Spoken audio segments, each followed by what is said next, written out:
వందే వంద్యం విధిభవమహేంద్రాదిబృందారకేంద్రైః వందే వంద్యం విధిభవమహేంద్రాదిబృందారకేంద్రైః వ్యక్తం వ్యాప్తం స్వగుణగణతో దేశతః కాలతశ్చ ధూతావద్యం సుఖజితిమయైర్మంగళైర్యుక్తమంగైః సానాధ్యన్నో విదధతు అధికం బ్రహ్మనారాయణాఖ్యం జ్ఞానేన రాంశమథ కర్కశ తర్కఖండే సింహాంశమేకమపి తద్వివిధం సమర్చ్య తేన స్వయం తదభవద్ గురురాజయోగాత్ శ్రీమండలీక గురుమండనమాశ్రితోహం. వివాహ ప్రకరణంలో ఉన్నాం. వరుడు వధువు యొక్క శ్రేయస్సుని కాంక్షించి దేవతలతో ప్రార్థనలు చేసుకుంటున్నాడు. ఆమెకు తనకు తర్వాత లభించవలసినటువంటి సౌభాగ్యాలు, సౌమనస్యాలు, సత్సంతాన సౌభాగ్యము, ధన సమృద్ధి, ఇహలోక భోగాలు, పరలోక భోగాలు, ఇదే కదా సహజంగా గృహస్థాశ్రమంలో ఉండే ధర్మాలు. వీటిలన్నిటినీ అతను కోరుకుంటున్నాడు. కోరుకోవటంలో తప్పులేదు. కానీ అది ఎవరిస్తారు, ఎవరిని కోరుకుంటే వస్తుంది అనే విషయమే మనం తెలుసుకోవాల్సినటువంటి అంశం. లోకం అందరికీ కూడా ఈ కోరికలు ఉన్నాయి. కానీ దానికి విధి విధానాన్ని వాళ్ళు తెలుసుకోకుండా ఊరికే కోరుకుంటూ అది నాకు సిద్ధించలేదు అని ఊరికే వాళ్ళు మథన పడుతూ ఉంటారు. దానివలన ప్రయోజనం ఏం లేదు వాళ్ళకి. శాస్త్రం ఏమని చెబుతోందో, ఎవరిని ప్రార్థించాలో, వివాహ మంత్రాలు ఎలా ఉన్నాయో శాస్త్రపూర్వకంగా వివాహం చేసుకున్నట్లయితే ఇవి సిద్ధిస్తాయి అంటుంటాడు. ఆ మంత్రాల్లో అగ్నిదేవుని గురించి ప్రార్థించుకుంటున్నాడు. అగ్నిరైతు ప్రథమో దేవతానాగుంసోస్యై ప్రజాముంచతు మృత్యుపాశాత్ తదయగం రాజావరుణోను మన్యతాం యథేయజ్ఞ స్త్రీ పౌత్రమఘన్నరోదాతు. అగ్నిదేవుడు ప్రధానమైనటువంటి ఆరాధ్య దైవం మనకి. ఆయన ద్వారానే కదా అసలు వివాహం అనేదంతా కూడా నడుస్తోంది. ఇంకా ఉన్నారు దేవతలు, ఆదిత్యుడు, అలాగా వాయువు, అశ్విని దేవతలు, ఇంద్రుడు మొదలైన వాళ్ళు మహానుభావులు చాలామంది ఉన్నారు. కానీ అగ్నిగుండే ప్రాముఖ్యం కూడా చాలా గొప్పది. ఆ మంత్రంలో మాట్లాడుతూ వరుడు ఇలా అంటాడు, ఈమెను కాపాడాలి, అంతేకాకుండా మా ఉభయులకి కలిగినటువంటి సంతానం ఏదైతే ఉందో దానికి ఎప్పుడూ హఠాత్తుగా అపమృత్యువు లేకుండా అనుగ్రహించాలి అనే ప్రార్థన కూడా చేస్తున్నాడు. సహజంగా బాల్యంలో పిల్లలకి అపమృత్యువులు రావడం అనేది స్వభావం. అందుకోసమని చాలా రక్షణలన్నీ చేస్తుంటారు. మన జాతకర్మలో కూడాను అనేక రకములైనటువంటి రాక్షసులు రాకుండా సరసభాన్ ఫలీకరణమిశ్వాన్ అంజరిణోత్తరే అని ఆవాలతోనూ తౌడుతోనూ హోమాలు కూడా చేస్తారు. ఇదంతా కూడా రాక్షస పీడ, గ్రహపీడ ఇవన్నీ కూడా ఆ శిశువుకి లేకుండా ఉండటం కోసమని. అలాగా ఇక్కడ కూడా కోరుతూ ప్రజాముంచుతు మృత్యుపాశం నుండి నా ప్రజల్ని రక్షించు అగ్నిదేవా, అది లేకుండా చూడవలసిందిగా కోరుతున్నాను. ఈ విషయాన్ని వరుణదేవత కూడా అంగీకరించాలని కోరుతున్నాడు. కారణం ఏమిటి అంటే వరుణదేవత దగ్గర కూడాను పాశం ఉంటుందండి. వరుణ పాశం అంటారు. అది ఆయన వేశాడు అంటే ఇంకా మనం తీసుకోలేం, మన వల్ల కాదు. జాగ్రత్తగా వ్యవహరించాలి మనం. అందువలన ఆ వరుణదేవతని కూడా ప్రార్థిస్తున్నాడు. అతను ఈ అగ్నిదేవుడు మృత్యుపాశం నుండి రక్షించటం అనే విషయాన్ని ఆయన కూడా అంగీకరించమని ఆయన కూడా కోరుతున్నాడు.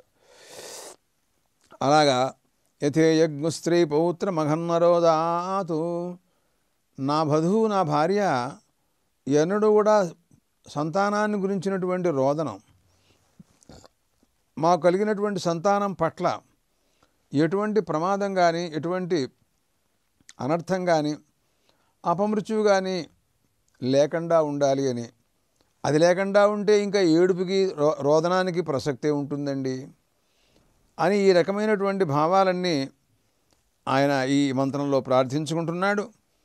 అగ్ని అన్నింటికంటే ముఖ్యమని వేదాల్లో కూడా అగ్నిరగ్రే ప్రథమో దేవతానాం అనంటూ మంత్రాలు వేదాల్లో అవి కూడా మనకు కనపడుతూనే ఉన్నాయి. తరువాత మంత్రంలో మరొక ప్రార్థన కూడా చేస్తున్నాడు. ఇమామగ్నిస్త్రాయతాంగారుహవత్యః ప్రజామస్యై నయితు దీర్ఘమాయు అశూన్యోపస్థాజీవతామస్తు మాత పౌత్రమానందమభిప్రబుధ్యతామియం అని అంటున్నాడండి. ఈమెను గారుహపత్యాగ్ని అండి. అంటే గృహపతి ధర్మాలని మనం అనుసరిస్తూ ఉంటుంటాం కాబట్టి మనందరికీ ఆరాధ్యమైనటువంటి ఏ గార్హపత్యాగ్ని ఉందో ఆయన ఈ వధువుని కాపాడుగాక. ఇమాం వధూం అయమగ్ని త్రాయతాం, ఈ అగ్నిని రక్షించుగాక, కాపాడుగాక. ప్రజామస్యై నయితు దీర్ఘమాయు, ఈ వధువుకి సంతానాన్ని కూడా ఇవ్వవలసింది అని, అంతేకాదు దీర్ఘాయుర్భాగ్యాన్ని కూడా ప్రసాదించమని ప్రార్థిస్తున్నాడండి. అసలు అన్నింటికంటే ముఖ్యం అదే. ఆయుష్ అంటూ ఉంటే మనం ఏదైనా చేయొచ్చు. అసలే ఆయుష్య లేనివాడు చేసేదే ఉంటుందండి. అశూన్యోపస్థాజీవతామస్తు మాత, ఆమె ఒడి ఎప్పుడు కూడా నిండుగా ఉండాలి అని కోరాడు. అంటే పిల్లలు ఎక్కువగా మన ఇంట్లో ఉన్నప్పుడు తల్లిని వాటేసుకుని ఒళ్ళో కూర్చుని అలాగా ఉంటూ ఉంటారు కాబట్టి అటువంటి పరిస్థితి ఎప్పుడు కూడాను ఆమెకు కలుగ్గాక అని ప్రార్థన. ఆమె జీవతామస్తు మాత అని ఇంకో మాట కూడా అన్నాడండి. అంటే ఆమె పుత్రుడు, జీవించి ఉన్న పుత్రుడికి తల్లి ఈమె కావాలి అని కోరిక వధువుని గురించి వరుడు అన్నాడు. అంటే తన పిల్లలు ఎన్నడూ కూడాను ప్రమాదానికి గురి కాకూడదు. మన సంతానం మనకి ఎంత కలిగిందో భగవంతుడు ఇచ్చినటువంటి సొమ్మది. అందరూ కూడా జీవించి ఉండేటట్టుగానే నా ప్రార్థన అలా చేస్తున్నా. అగ్నిదేవా, నన్ను అలా కాపాడవా, నా వధువుని కూడా అలా కాపాడవా అని ప్రార్థిస్తున్నాడండి. దేవతలను మనం ప్రార్థించాలి. ప్రార్థిస్తే వాళ్ళు అనుగ్రహిస్తారు. నేను ప్రార్థించను, నేను మొండి మనిషిని, నాకు నోరు రాదు అంటే ఎవడేం చేస్తాడండి? తినటానికి వస్తుంది నోరు, ప్రార్థించడానికి నోరు రాదు. సరే, కర్మ, ఎవడి కర్మ వాడిది, మనం ఏం చేయలేం కదా. అశూన్యోపస్థాజీవతామస్తు మాత పౌత్రమానందమభిప్రబుధ్యతామియం. పుత్రుడికి పుత్రుడు, అదే పౌత్ర ఆనందం అంటారు దాని పేరు. మనవళ్ళు మనవరాళ్ళు అలా గృహస్థాశ్రమం ఉండేది. ఇలాంటివన్నీ ఉంటాయి కదా. వీటిని అన్నిటినీ కూడాను ఈ దేవతలు ఇచ్చుగాక అని ప్రార్థన. మాతే గృహే నిశిఘోష ఉత్థాదన్యత్రత్వద్రుదత్య సంవిశంతు మాత్వం వికేశ్వర ఆవధిష్ఠ జీవపత్నీపతిలోకే విరాజ పశ్యంతి ప్రజాగుం సుమనస్యమానాం. ఈ మంత్రంలో మాట్లాడుతూ అంటున్నాడు, అర్ధరాత్రి పూట మా గృహంలో ఎన్నడూ కూడాను ఏడుపులు వినపడకూడదన్నాడు. అదేమిటి అలాగ అడిగాడు అంటే, ఆపత్తు సహజంగా రాత్రిపూట రాక్షసులు తిరిగే సమయం అది. చిన్నపిల్లలు, వాళ్ళు ఎక్కడ చిన్నపిల్లలు ఉన్నారో అలాంటి వాళ్ళని తీసుకుపోతారు వాళ్ళు. మనం భాగవతం బృందావనంలో గోకులంలో కృష్ణ పరమాత్మ సంచార కాలము, అక్కడికి ఎంతమంది రాక్షసులు ఆ పిల్లాన్ని తీసుకెళ్ళటానికి వచ్చారో, వాళ్ళు ఏ రకమైన ప్రయత్నాలు చేశారో మనం భాగవతం వింటూనే ఉంటాం కదా. కానీ పరమాత్మ అతీతమైనటువంటి శక్తి కలవాడు కాబట్టి పూతన అదో భయంకరమైనటువంటి రాక్షస స్త్రీ మారువేషం వేసుకుని సుందరాతి సుందరమైనటువంటి సౌందర్య రాశిలాగా నటించింది. తెలుసు పరమాత్మకి అది ఎవరో, ఎందుకు వస్తుందో ఏమిటో అన్నీ తెలుసు ఆయనకి. సర్వాజ్ఞుడు, సర్వభూతాంతర్యామైనటువంటి పరమాత్మ. సరే, అవకాశం ఇచ్చారు, అమాంతంగా దాన్ని సంహరించాడు. అలాగా శకటాసురుడు, అలాగా మరొకడు, ఇలా ఎన్ని పేర్లని ఎంత చెబుతాం మనం ఆ భాగవతంలో ఉన్న విషయాలు. అలాగా రామాయణంలో శూర్పణఖ కూడా అలాగే ప్రవర్తించింది. పరమాత్మ దానికి విరూపాన్ని సృష్టించి పంపించారు. ఏం జరిగితే అది జరుగుతుంది. అది వెళ్ళి వాళ్ళ అన్న రావణాసుతో చెప్పింది, ఏం చేస్తాడు. అలాగా అందువలన ఇలాంటి ఉపద్రవాలు రాత్రిపూట సహజంగా జరుగుతూ ఉంటాయి. అందరూ పాపం చాలా బాధపడుతూ ఉంటాం. లోకంలో చాలామంది దురదృష్టవంతులు, దేవతలను ప్రార్థించినటువంటి వాళ్ళు, దైవం పట్ల ఆసక్తి లేని వాళ్ళు, దైవం పట్ల విశ్వాసం లేని వాళ్ళు, వ్యతిరేకంగా మాట్లాడేవాళ్ళు, అందరినీ నిందించేవాళ్ళు, వాళ్ళ కర్మ. అంతకంటే మనం ఏం చేయలేం కదా వాళ్ళని. మాతే గృహే నిశిఘోష ఉత్థాదన్యత్రత్వద్రుదత్య సంవిశంతు. అది మా ఇంట్లో ఎన్నడూ ఎప్పుడు కూడా జరగకూడదు. మా ఇతరమైనటువంటి గృహాల్లో జరిగితే జరుగుతుందేమో కానీ మాకు మాత్రం జరగకూడదు. మాత్వం వికేశ్వర ఆవధిష్ఠ జీవపత్ని పతిలోకే విరాజ పశ్యంతి ప్రజాగం సుమనస్యమానాం. నా భార్య ఎన్నడూ కూడా వికేసి అని, అబ్బా జుట్టు వెరబోసుకుని రొమ్ములు బాదుకుని ఏడవటం అనే మాట ఉంది చూసారా? ఇది భయంకరమైనటువంటి మాట. ఇది ఆపత్ సమయంలో జరిగే స్థితి సుమా. అటువంటి స్థితి ఎన్నడూ ఎప్పుడు కూడా నా భార్యకి రాకూడదు అని కోరుకుంటున్నాడు. ఆమె జీవపత్ని అండి, అంటే జీవించున్నటువంటి పిల్లలకి ఆమె రక్షకురాలుగా ఉంటుంది. అంతేగాని మనకు కలిగినటువంటి సంతానంలో ఎటువంటి హాని జరగకూడదు కదా. అలా పతిలోకే విరాజ, నువ్వు నా గృహంలో, నా సౌధంలో ఎంతో ఆనందంగా నువ్వు ప్రకాశించు అని భార్యతో చెప్పుకుంటున్నాడు. పశ్యంతి ప్రజాగం సుమనస్యమానాం. సౌమనస్యంతో ఉండేటటువంటి ప్రజలు, సంతానం అన్నమాట. ప్రజలంటే మన సంతానమే. వీళ్ళందరినీ కూడా నువ్వు చూసుకుంటూ ఆనందంగా ఉందిగానివి అని చెప్తున్నాడు. ప్రజలందరినీ, దేవతలందరినీ ప్రార్థిస్తున్నాడు. భార్యతో ఈ మాటలు చెబుతున్నాడు. తర్వాత మంత్రంలో కూడా మాట్లాడుతూ అంటాడు, యౌస్తే పృష్ఠగం రక్షతు వాయురూరు అశ్వినం చస్తనందయంతగం సవితాభిరక్షతు ఆవాససః పరిధానాద్ బృహస్పతిర్విశ్వే దేవా అభిరక్షంతు పశ్చాతు అని అన్నాడండి. ఆమెను రక్షించమని దేవతలందరినీ ప్రార్థిస్తున్నాడండి. అవయవశః, ఒక్కొక్క అవయాన్ని ఒక్కొక్క దేవత కాపాడుగాక అని ఈ రకమైనటువంటి ప్రార్థనలు అన్నమాట దానికి అర్థం.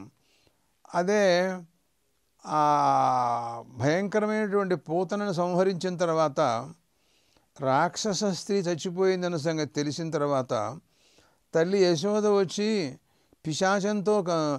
పిశాచం పైన కూర్చున్నాడు, ఏమని అర్థం వస్తుందో నా కుమారుడికి అని గోవు సంబంధించిన ఆ పేడ తీసుకుని చిన్న చిన్న ముద్దలు చేసి నారాయణ రక్షతు, వాసుదేవో రక్షతు అని అక్కడి నుంచి 12 నామాలు కేశవ, నారాయణ, మాధవ, గోవింద ఇవన్నీ చెప్పి ఆ ఆవు పేడతో ఒంటి మీద అక్కడక్కడ పెడుతుందండి ఆవిడ.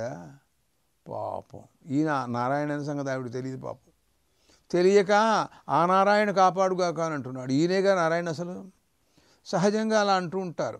అట్లాగే ఏ అవయవాలను దేవతలు కాపాడుగాక అని ప్రార్థిస్తూ ఈ రకంగా అంటున్నాడు వరుడు.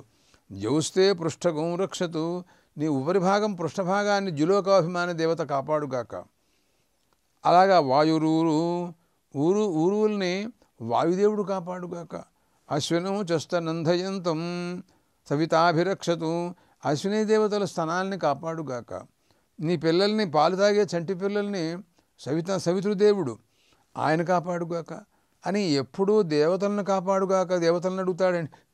నా సంతానాన్ని, నా కుటుంబాన్ని, నన్ను, నా భార్యని అందరినీ కాపాడవలసింది అని ఎప్పుడు ఆ దేవతలను అలా ప్రార్థిస్తూనే ఉన్నాడు ఈ మంత్రాలలో ఆ వరుడు అనమాట. ఆవాససః పరిధానాద్ బృహస్పతి, ఈమెకు పరిత్వాగర్వణో గిర ఇమా భవంతు విశ్వతః అని అంటూ వస్త్రాన్ని ఇస్తారండి అక్కడ. అది ధరిస్తుంది ఆవిడ. అప్పటి నుంచి కూడా బృహస్పతి యొక్క అనుగ్రహం పరిపూర్ణంగా ఆమెకు ఉండాలి. ఆ రకమైనటువంటి మాటలు ఆ మంత్రాల్లోనూ తర్వాత మనం చెప్పడం జరిగింది. విశ్వే దేవతలండి, సమస్తమైనటువంటి దేవతలు అభిరక్షంతు పశ్చాత్. అందరు దేవతలు ఒకళ్ళు, ఇద్దరు, 3 అనే లెక్కలేదయ్యా.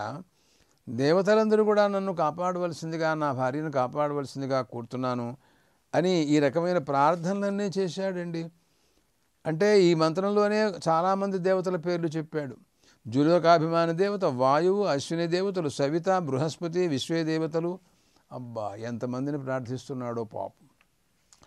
అప్రజస్తాం పౌత్ర మృత్యుం పాప్మానముతవాఘం శ్రీకృష్ణస్రజమివోన్ముచ్య ద్విషద్భ్యః ప్రతిముంచామి పాశం. అప్రజస్తాం పౌత్రమృత్యుం పాప్మానం ఉతవా అఘం అంటే సంతానం లేకపోవుట అనేటటువంటిది ఒకనొక పాపం. అది ఉండకూడదు. ఆ పాపాన్ని మనం పోగొట్టుకోవాలి. పౌత్రమృత్యుం పాప్మానం, పుత్రమరణానికి కారణమైనటువంటి పాపం. మనం ఎందుకోసమని ఈ రకమైనటువంటి దుఃఖాలు అనుభవిస్తున్నాము? దుఃఖానికి కారణం ఏమిటి? పాపమే. దుఃఖజన్మ ప్రవృత్తి దోష మిథ్యాజ్ఞానానాం ఉత్తరోత్తరాపాయ తదనంతరాపాయాత వర్గ అన్నాడు గౌతమ సూత్రాల్లో గౌతమ మహర్షి న్యాయ సూత్రాల్లో మాట్లాడుతూ. మానవుడు ఎందుకోసం దుఃఖం అనుభవిస్తున్నాడు అని ఒక ప్రశ్న. దానికి సమాధానాలుగా కారణాలుగా అనేకం చెప్పారు ఆయన. దుఃఖ జన్మ ఎత్తుతున్నావు కాబట్టి జన్మించిన వాడికి దుఃఖం తప్పదు అని చెప్పారండి ఆయన. అయితే జన్మ లేకుండా ఉంటే బాగుండునేమో, నిజమే, చాలా గొప్ప విషయం అది. కానీ అది సాధ్యం కావద్దు. అసలు జన్మకి కారణం ఏమిటి అని అడిగాడు. ప్రవృత్తే. మానవుడు ప్రవర్తించినంతకాలం జన్మించక తప్పదు. ఆ ప్రవృత్తి రెండు రకాలుగా ఉంటుంది. యోగ్యమైన ప్రవృత్తి కావచ్చు, అయోగ్యమైన ప్రవృత్తి కావచ్చు. యోగ్యమైన ప్రవృత్తి అంటే శాస్త్రీయమైనటువంటి ప్రవృత్తి అన్నమాట. అనగా యజ్ఞయాగాది కర్మానుష్ఠానాలు కానీ, దేవతలను ఆరాధించడం కానీ, వ్రతాలు నోములు కానీ, వేదాధ్యయనాలు కానీ, తపస్సులు కానీ, యోగాభ్యాసం కానీ, మరొకటి కానీ, ఇలాంటి దానాలు కానీ, ధర్మాలు కానీ, అలాంటి ప్రవృత్తితో ఎవరైతే జీవితాన్ని గడుపుతూ ఉంటారో అలాంటి వారికి ఉత్తమ స్థితి. వాళ్ళు స్వర్గాది లోకాల్లో దేవతలతో కలిసిమెలిసి యోగించి ఉంటారు వాళ్ళు. లేక ఎవరైతే అది నిషిద్ధమైనటువంటి ప్రవృత్తి, శాస్త్రము నిషేధించినటువంటి విషయాలపైన ఆసక్తి చూపిస్తూ శాస్త్ర విధి ముత్సృజ్య వర్తతే కామకారత నససిద్ధిమవాప్నోతి నసుఖన్న పరాంగతిం అన్నాడు గీతాచార్యుడు ప్రసంగంలో మాట్లాడుతూ. శాస్త్ర విధి ముత్సృజ్య అన్నాడండి. శాస్త్రోక్త ధర్మాలన్నింటినీ కూడా విడిచిపెట్టేసేసి వర్తతే కామకారత స్వేచ్ఛానుసారంగా ఎవడైతే వ్యవహరిస్తూ ఉంటుంటాడో అలాంటి వాడు నససిద్ధిమవాప్నోతి, వాడు సిద్ధిని పొందలేడు, వాడికి అభీష్ట సిద్ధి రాదు. నా సుఖం నా పరాంగతిం, ఇహలోకంలోనూ సుఖం లేదు వాడికి, పరలోకంలోనూ సుఖం లేదు. ఉత్తమ గతి ఎన్నడూ రాదు వాడికి అన్నారు భగవద్గీతలో గీతాచార్యుడు మాట్లాడుతూ. కాబట్టి ఇలాంటి పాపాలు ఏవైతే ఉన్నాయో వాటిలన్నింటినీ కూడాను పోగొట్టవలసిందిగాను కోరుతున్నాను నేను. అంటే ఈ మంత్రంలో ఆయన చెప్పినటువంటి మాటలో 3 పాపాలని ఆయన సంకీర్తనం చేశారు. అప్రజస్తాం పౌత్రమృత్యుం పాప్మానముతవాఘం అనే వాక్యంలో సత్సంతాన రాహిత్యం, సంతానం లేకుండా ఉండటానికి ఏం పాపం ఉంటుందో పూర్వంలో మనం సహజంగా రఘువంశం మహాకావ్యాన్ని చదువుతూ ఉంటాం మనం. దాంట్లో దిలీప మహారాజు గారు చాలా గొప్పవారు. రాజాధిరాజు చక్రవర్తి రాజ్యాధికారం కలవాడు.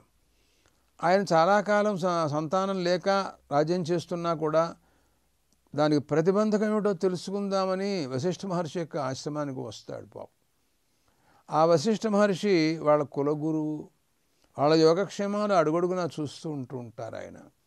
అప్పుడు ఆయన సమాధిలో చూశారు. ధ్యానస్థిమిత లోచన అంటాడండి.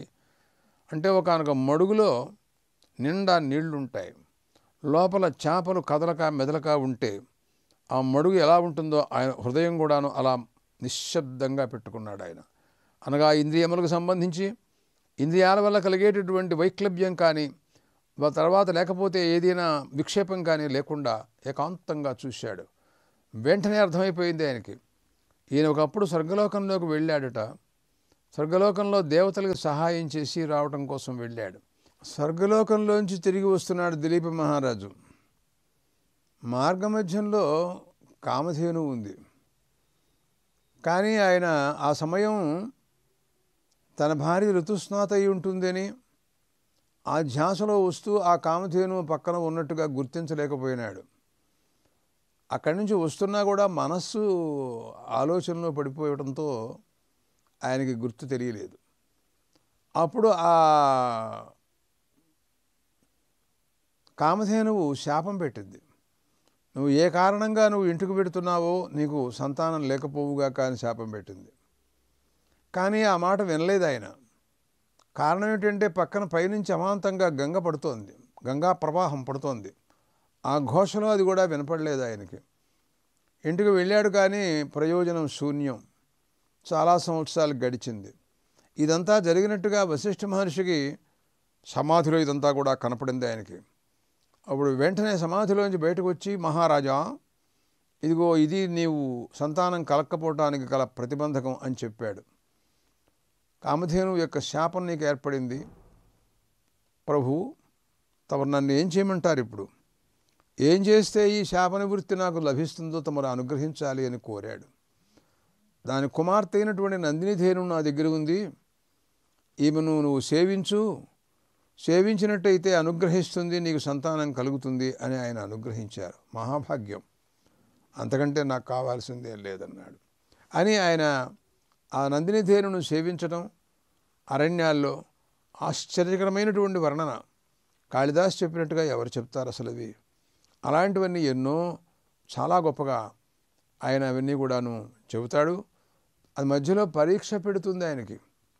అంటే అమాంతంగా ఒక సింహం తనను తినేస్తున్నట్టుగా ఒక దృశ్యాన్ని చూపిస్తుంది. సింహం లేదు, తను తినటం లేదు, ఏమీ లేదు. అది ఆయనతో మాట్లాడుతూ ఉంటుందన్నమాట దానికి అర్థం. ఆయన అనేక రకాలుగా పరీక్ష చేస్తుంది. చివరికి తన దేహాన్ని కూడా ఇవ్వటానికి సిద్ధపడ్డాడు. అంటే ఈ గోవు నా గురువుగారైనటువంటి వశిష్ఠ మహర్షి యొక్క గోవు, దాన్ని నువ్వు తింటే నేను ఒప్పుకోను, కావాలంటే దాని బదులు నన్ను తినేసి గోవును మాత్రం విడిచిపెట్టేసేయమని చెబుతాడు. అంటే ఆ రకమైనటువంటి ఒకనొక తీవ్రమైనటువంటి పరీక్ష కూడా పెట్టాడనమాట. నాకు ఈ భౌతిక శరీరం మీద నాకు అపేక్ష ఏం లేదు. ఏకాంత విధ్వంసు మద్విధానం పిండేశ్వనాస్థా ఖలు భౌతికేషు అని అన్నాడండి. ఎప్పుడో పోయేదే, ఇవాళ కాకపోతే రేపు, రేపు కాకపోతే ఎల్లుండి. జాతస్య హి ధ్రువో మృత్యుర్ధ్రువం జన్మ మృతస్య చ తస్మాత్ అపరిహార్యేర్థే నత్వం శోచితమర్హసి అన్నాడు భగవద్గీతలో పరమాత్మ అర్జునుడి గురించి మాట్లాడుతూ. ఈ శరీరం ఎప్పుడైనా పోయేదేనయ్యా, ధర్మాన్ని వదులుకుంటావా, క్షత్రుడైనటువంటి వాడివి నీవు అంటూ ప్రసంగం మనం భగవద్గీతలో వింటూనే ఉంటాం. కాబట్టి నా ఈ శరీరం మీద నాకు ఎటువంటి అభిమానం లేదు. కానీ గురువుగారి ద్రవ్యం ఇది. ఈ గోవు సాయంకాలం అయ్యేప్పటికల్లా గురువుగారి దగ్గర ఉండాలి. ఆయన అగ్నిహోత్రానికి లోపం రాకూడదు. ఈ పాలతో అగ్నిహోత్రం చేస్తారు ఆయన. కాబట్టి నన్ను తినేసేసినా నాకు ఇష్టమే, కానీ నువ్వు మాత్రం దాన్ని విడిచిపెట్టమని అని ఈ రకంగా చెబుతాడు. అల్పస్య హేతుర్బహుహాతుమిచ్చన్ విచారమూఢ ప్రతిభాసి మేత్వం ఏకాతపత్రం జగతః ప్రభుత్వం నవం వయః కాంతమిదం వపుశ్చ. అల్పస్య హేతుర్బహుహాతుమిచ్చన్ విచారమూఢ ప్రతిభాసి మేత్వం. ఏమోయ్ దిలీప్ మహారాజా, నువ్వు మూర్ఖుల్లాగా ఉన్నావయ్యా. కారణం ఏంటంటే ఒక గోవు కోసమని తన జీవితాన్ని త్యాగం చేస్తావా? గురువుగారికి కావాలంటే 1000 గోవులు ఇవ్వగలవు. నువ్వు రాజాధిరాజు చక్రవర్తివి. నువ్వు రాజ్యంలో లేకపోయినట్టయితే ప్రజలందరూ కూడా ఇబ్బందులు పడతారు కదా. ప్రజలందరినీ పిల్లలుగా కాపాడవలసినటువంటి నీవే దేహత్యాగం చేస్తావా? ఏకాతపత్రం జగతః ప్రభుత్వం. ఏకాతపత్రం, ఏకఛత్రాధిపత్యంతో రాజ్య పరిపాలన చేసేటటువంటి వాడివి నువ్వు. జగత్తుకంతకి ప్రభువి. నవం వయః కాంతమిదం వపుశ్చ. వయస్సా చిన్న వయస్సు, శరీరమా యౌవనంలో ఉంది. ఆహా, ఇలాంటి సౌభాగ్యాలన్నిటి కూడాను అల్పస్య హేతుర్బహుహాతుమిచ్చన్ను. చిన్న విషయమా? అరే, ఒక గోవు కోసమని రాజాధిరాజు చక్రవర్తిత్వాన్ని వదిలిపెట్టుకుంటావుటయ్యా? విచారమూఢ ప్రతిభాసి మేత్వం. నువ్వు మూర్ఖుల్లా కనపడుతున్నావు నాకు అంది. ఏది ఏమైనా సరే అన్నాడంతే. నాకు గురువు ధనాన్ని మాత్రం నేను ఎన్నడూ కూడాను పోగొట్టడానికి అంగీకరించను అన్నాడంతే. నన్ను ఎన్ని తిన్నా సరే ఏమైనా చేశా అన్నాడు. ఆ తర్వాత ఆ పరీక్షకు అంతగా కూడా ఆగాడని అనుగ్రహించింది. అదంతా అలా ఉంది. అంటే ఎందుకు చెబుతున్నాం ఈ మాట అంటే, సంతానం కలక్కపోవటం అనేటువంటి ఒక ప్రతిబంధకం, దానికి ఏదో పాపాలు ఉంటాయని, అది లేకుండా ఉండాలి అని దీంట్లో కోరినట్టుగా మనకు కనపడుతోంది. రెండోది, పుత్రమరణ నిమిత్తమైనటువంటి పుత్రులు నాకు ఎటువంటి ఇబ్బంది కలగకూడదు. అసలు అపమృత్యు అనే మాట నాకు వినకూడదు నేనంతే నా ఇంట్లో. రెండో, దానికి ఏ పాపం ఉంది, ఆ పాపాన్ని కూడా అగ్నిదేవా నువ్వు పోగొట్టవలసిందిగా కోరుతున్నాను నిన్ను అని అడిగాడండి. ఆ తర్వాత ఇంకొకటి, ఈ పాపాలన్నింటినీ కూడాను ద్విషద్భ్య ప్రతిముంచామి పాశం. నా శత్రువుల మీద వాళ్ళ నెత్తి మీద వాళ్ళ మీద నేను పారేస్తున్నాను ఈ పాపాలన్నిటినీ కూడాను అని అన్నాడు. అది ఎలాగో తెలుసా, ఉపమానం చెప్పాడు దానికి. స్త్రీలు తలలో పూలు పెట్టుకుని అవి వాడిపోయిన తర్వాత తీసి ఓ చెట్టు మీద ఎక్కడో పారేస్తారు. అక్కర్లేని వస్తువుని అలాగే పారేయటం లోకంలో తెలుసు కదా అందరికీ. అట్లాగా నా పాపాలన్నిటి కూడాను శత్రువుల మీద పారేస్తున్నా, అలా అనుగ్రహించు నన్ను దేవా, అగ్నిదేవా అని ఈ రకంగా కోరాడండి. ఆ రకమైనటువంటి ఆర్తి అన్నమాట. మనకు కావాల్సింది ఏమిటంటే ఆర్తి చాలా ముఖ్యం. ఆర్తి లేకుండా, శ్రద్ధ లేకుండా, భక్తి లేకుండా, ప్రేమ లేకుండా నీకు ఏ పని జరగదు ప్రపంచంలో. దేవతల్ని అలా రకంగా ప్రార్థించాలి మనం. ఆర్తితో వాళ్ళు ఎలా ప్రార్థిస్తున్నారో వాళ్ళకి తెలుసు. వాళ్ళేం నీ పిచ్చివాళ్ళేం కాదు, నీకంటే చాలా గొప్ప అనేక శక్తులు కలిగినటువంటి మహానుభావులు వాళ్ళు. అలాంటి వాళ్ళని మనం ఎంతో జాగ్రత్తగా ప్రార్థించి ఆ భక్తికి ప్రాధాన్యం ఇచ్చి, శ్రద్ధకి ప్రాధాన్యం ఇచ్చి మనం కర్మానుష్ఠానంలో మనం ప్రవర్తించాలి. దేవతల్ని ప్రార్థించడంలో అలాంటి భాగాలు కూడా చూసుకుంటూ ఉండాలి. అదే గీతలో మాట్లాడుతూ భగవానుడు కృష్ణ పరమాత్మ మాట్లాడుతూ, నాకు 4 రకాల భక్తులున్నారు. చతుర్విధ భజంతే మాం జరాసుకృతనోర్జున ఆర్తో జిజ్ఞాసురర్థార్థి జ్ఞానీచ భరతర్షభ ఉదారా సర్వయవైతే జ్ఞాని త్వాత్మయమేవతో ఉన్నాడు ఆయన. అందరూ గొప్పవాళ్లే కానీ జ్ఞాని నేను ఒకటేనన్నాడు ఆయన. అదిగో అది ఉత్తమ స్థితి అన్నమాట దానికి అర్థం. అలాంటి స్థితి చాలా ముఖ్యమై ఉంటుంది. కాబట్టి కర్మకాండలో కానీ ఎక్కడైనా సరే ఆ శ్రద్ధ అనేటటువంటిది శ్రద్ధయాదేయం అశ్రద్ధయాదేయం అని అంటుంది ఉపనిషత్తు కూడాను. నువ్వు చేసేటటువంటి దానం కానీ, ధర్మం కానీ, యోగం కానీ, తపస్సు కానీ, మరి ఏది చేసినా అక్కడే శ్రద్ధ, ఆస్తిక్య బుద్ధి అన్నమాట. శ్రద్ధ అంటే వేదశాస్త్రేషు ఆస్తిక్య బుద్ధి అంటారు దాన్ని. అలాంటి బుద్ధితో నువ్వు దాన్ని అనుష్ఠించాలి. కానీ ఏదో చేశామంటే చేశాం, అది ఎందుకది నిరుపయోగమైనటువంటి కబుర్లు అన్నమాట దానికి అర్థం.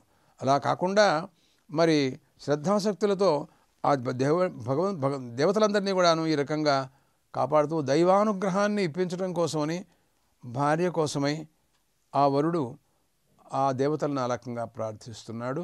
ఇంకా మిగిలినటువంటి క్రియాకలాపాలు చేయవలసినటువంటి అవసరాలు ఉన్నాయి, చూద్దాం.